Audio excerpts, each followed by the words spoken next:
Buenas tardes. Nuestro tema de telemática a exponer es el protocolo Bootstrap, formado por los integrantes Sebastián Mena, Carlos Julio Vergara y José David Peña. Siguiendo, tenemos el título Protocolo de arranque. Este protocolo presenta problemas que surgieron en un sucesor años más tarde, que es el protocolo bootped. El nombre viene de protocolos de boot. Años atrás, la entrada de estos protocolos fue chocante porque el arranque de los protocolos de arranque dice que el sistema operativo y que estos protocolos boot, que nació de la raíz de la necesidad de poder cargar el sistema operativo en lo que llaman estaciones de trabajo sin disco o display. Entonces, a mediados de los años 80 empezaron a popularizarse los ordenadores sin disco duro conectados a una red en forma local. Formaban estos sistemas operativos y todo esto formaba una red en su memoria y hacía falta un protocolo que permitiese hacer esto, entre otras cosas. Obviamente había que solucionar este problema. Surgieron este protocolo que se llama protocolo Bootstrap. Permitía hacer, entre otras cosas, obviamente configurar la dirección IP, porque como el equipo no tenía un disco local, no había manera de configurarle. Entonces lo único que se conocía cuando arrancaba era que su interfaz en la red tenía esta dirección MAP. Con esta dirección MAP tenía que preguntar a la red todo sobre el saque, la dirección IP. Tengo que máscara, tengo que router, porque esa dirección MAP tenía que preguntar a la red todo sobre el tipo de IP. Entonces, cargando el sistema operativo que tenga, iba a cargar, tú sabías según la arquitectura y según sus preferencias. Entonces, esto se le llama protocolo boot. De esta manera se resolvió el problema de poder configurar toda una serie de parámetros, no solo de dirección IP en los equipos, pero sino también a costa que ya se podía usar un paquete propio para usar paquetes IP, a diferencia de RR y de RP, que tienen su DT en el tipo bus, que es un paquete IP. Entonces, de tipo enter y enter type y de ether tipo de boot PCL 800 en el IP de toda la vida, porque son paquetes IP.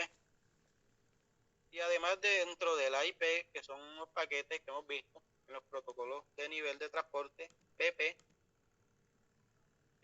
se podía, digamos, la flexibilidad de enrutarse, pero tienen algunas especialidades que veremos ahora, luego, que son los protocolos de la ruta PES. Entonces, estos protocolos de tipo boot tenían la especialidad con esta nueva forma que se creó de poder enrutarse en los prototipos de nivel de red y permitir a algún servidor esté donde nos dé, digamos, la gana. Por ejemplo, aquí podíamos tener un servidor en otro país, digamos en Canadá, y esto no habría ningún problema al arrancar, porque manda un boot en la respuesta en modo URAP. Como dijo el cliente que se arranca, va a mandar una pregunta en modo broadcast, como hacía la RPP. Si el servidor no está en la misma red local, alguien en la red local se va a tener que hacer cargo de esa pregunta y de transmitir al servidor esta donde sea. Como mínimo vamos a necesitar lo que llaman un agente boot. Entonces esta red local se encarga de transmitir esa pregunta al destinatario. Este va a ser el servidor. La única peculiaridad es que mientras que la red local el mensaje se transmite en modo broadcast, la transmisión de esta pregunta por parte de la gente hacia el servidor ya va en modo unicast. Son mensajes marcas que se convierten en paquetes unicast y hacen el resto del viaje en modo unicast. Llegan a la pregunta al destinatario aquel contexto en modo unicast ante la gente y el agente la propaga. Entonces la respuesta del cliente, ese es el mecanismo por el cual funciona, puede ser cualquier máquina en la red local, pero en lo normal es que el prototipo route, el propio route hace la función de la gente, pero podría ser otra máquina, no tiene que ser el router únicamente. Ahora el funcionamiento de la información red boot TP. Entonces, como vemos, en el caso de la gente vamos a sentarnos en el caso más sencillo del servidor que está en el mismo de la misma red local por el cliente. El cliente arranca en la vida ese boot de respuesta en modo broadcast.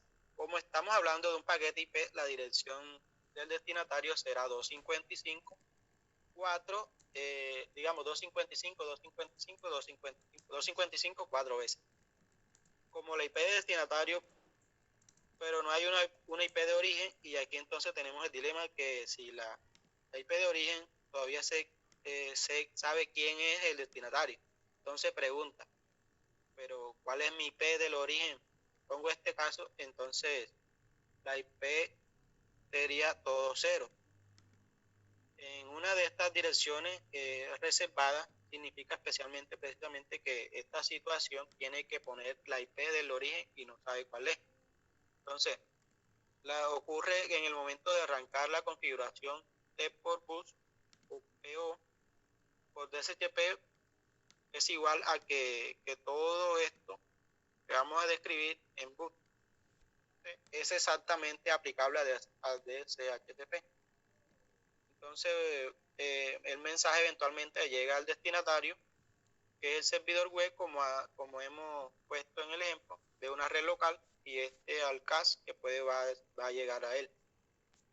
Entonces, el servidor consulta su tabla, tiene correspondencia entre MAC y IPs de la MAC del preguntante y busca si tiene una IP para esta MAC. Entonces, jugamos que genera un paquete boot de replay con la respuesta, y ahora viene cómo envía ese boot replay a un paquete IP. Pues lo lógico que sería es mirar su API de caché, sea el servidor que mira su propia RP caché y busca que esa caché de la dirección IP del destinatario para generar un paquete a nivel de Ethernet unicast con la MAC del destinatario.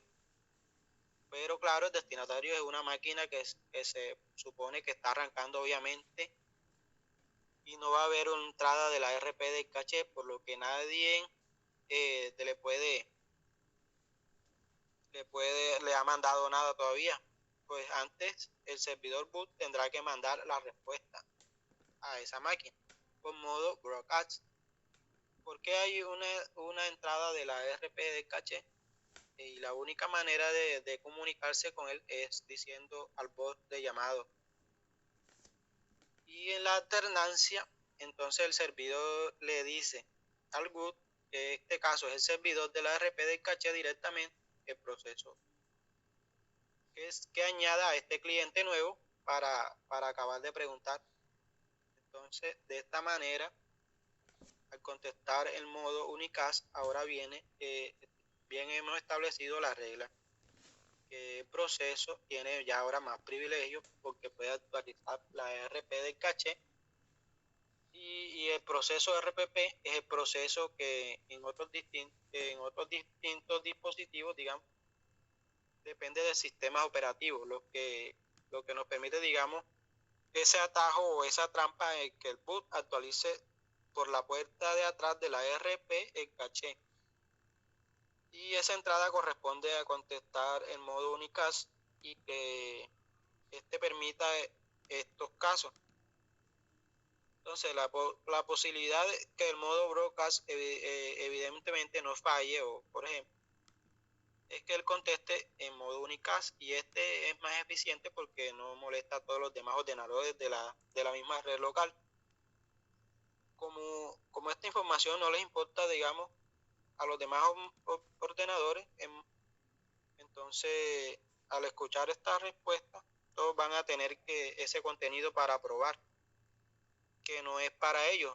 Entonces, lo que la respuesta en modo breakouts es lo que ya hemos llamado una nomenclatura que es normal, y el modo normal es cuando el proceso boot tiene privilegios para actualizar la RPD y caché y no tiene más remedio que actualizar la respuesta en modo breakouts. Entonces, vamos a pasar a un servidor remoto. ¿Y qué pasa cuando ya ahora vemos que el servidor ya es remoto? Ya no es una red local, sino un servidor remoto. Pasa que necesitamos, como decía, un agente. El agente es el retransmisor y le va a desempeñar un router, ya sea de router a router o por defecto en la parte de las redes locales desde el principio que todos hemos visto. Por ejemplo, aquí tenemos una red local en la imagen que hemos llamado E1, y en estos ordenadores se supone que lo hemos preparado para que configure un boot que no estemos puesto a la mano. La IP y lo que tiene, ya podemos mezclar la misma IP de la red local. Entonces estos equipos estéticamente como otros se configuran dinámicamente con la boot PET, y hemos configurado el router y concretamente para estas interfaces, para las predicciones, digamos, que necesita retransmitirse. Aquí vemos que se retransmite con la dirección 40002, que es esta dirección como al lado derecho, y se observa que si queremos saltos en el router, como que observan que solo hay dos, porque hay dos routers en el diagrama, pero podría haber 17 routers entre ellos. Lo que van a hacer el router es cuando llega esa pregunta que le mandamos, mire que la pregunta viene con el origen, y con todos estos ceros del destinatario lo convierte en una pregunta boot. Entonces la pregunta del origen, ya sea en el Ethernet 0, es la 20.0.1.1. El router tiene 3 direcciones simples asociadas, digamos, a cada una interfaz.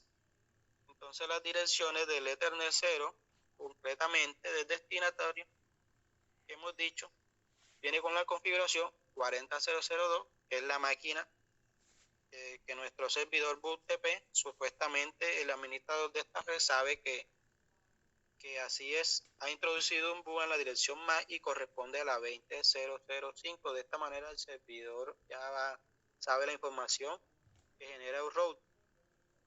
Entonces lleva dentro aquí una cabecera IP dentro del nivel paquete boot replay, que como lo estamos viendo dirá la dirección que sabe que corresponde a la 20.0.5.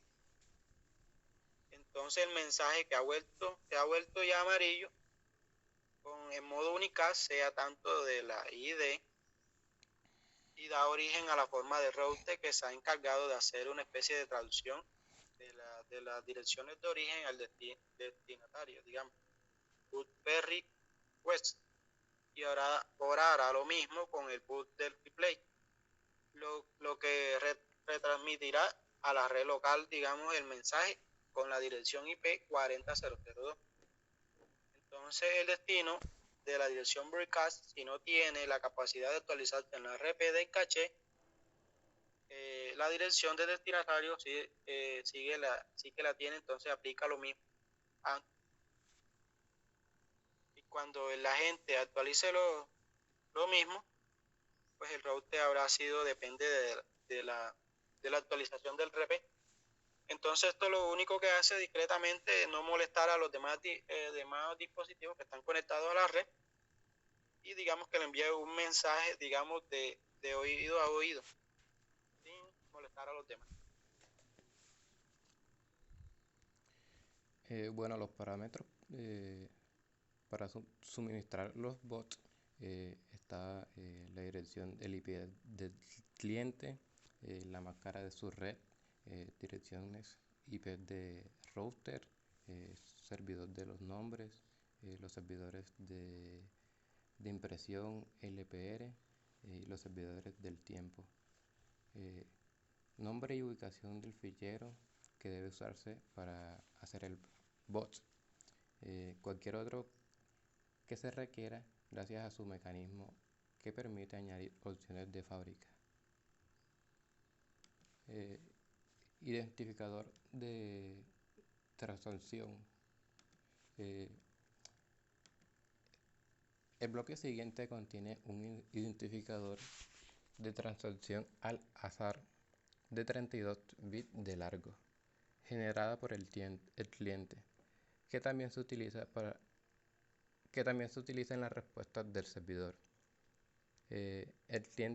Para que el cliente pueda utilizarlas con la claridad. El cliente también puede rellenar el campo del tiempo con 16 bits, que indica los segundos que han pasado desde el intento que arrancó el cliente. El final de la información introducirá forma otro campo de 16 bits que permanece totalmente vacío. Las siguientes entradas del paquete bot se corresponden con la información de la red real, que se incluyen las siguientes listas. Bueno, se incluye la siguiente lista. La primera vendría siendo la dirección IP del cliente, la segunda vendría siendo la dirección IP asignada, la tercera dirección IP del servidor y la dirección IP del router. La dirección IP del cliente con la etiqueta CIAT, Client IP Address, que en español dice dirección IP del cliente, se distingue en el campo de 32 bytes en el que el cliente se introduce su propia dirección IP, siempre que la conozca. Si no es el caso, el campo contiene un valor de 0. En la dirección IP asignada, el campo GIAD, UIR Address, tu dirección IP, también está reservada para la dirección IP del cliente. A diferencia de la sección del paquete mencionado anteriormente, el servidor rellena este campo de 32 bytes en caso de que el cliente no conozca su dirección IP en el momento en el que se crea la solicitud de red. Dirección IP del servidor, SIAT. En la secuencia de 32 bits SIAT, Server IP Address, dirección IP del servidor en español, el servidor bot comparte con el cliente su propia dirección IP. Dirección IP del router. GRIAD. Si hay una puerta de enlace PJ a un router integrada en el proceso de comunicación, su dirección se introduce en el campo GRIAD. GAT IP Address, dirección IP de la puerta de enlace. Dirección de hardware del cliente, nombre del host del servidor, nombre del archivo de arranque y información específica del fabricante.